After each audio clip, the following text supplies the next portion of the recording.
Самострой, самозахват, Нахаловка, назовите как хотите. В Шымкенте целый район таких скворечников, называется «Зеленая балка». С запахами из забитых арыков и неожиданными тупиками. Все как надо. Это жилье люди десятилетиями не могут узаконить. В 99 году я этот дом взяла. У меня 3 сыновья, 2 дочки, муж, я, 7 человек живем в этом доме.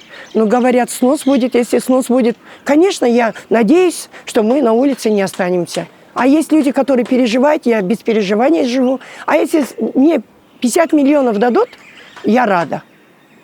Эти дома вот выселяют, да, выдаются дома, вот новые дома в Шим-Сити, в Туране выдаются дома. Ну, у кого документы все в порядке.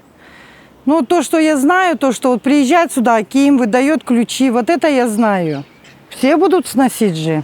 Так говорят, я не знаю. Я вообще в собственном живу. Сказали, свои дома будут даваться деньгами. Конечно, мы не хотим никуда. Нам нравится этот район, мы его и выбрали.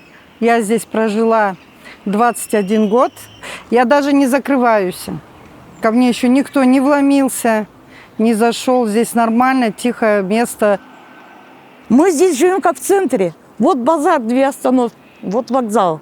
Все рядом возле нас. Удобно. Удобно.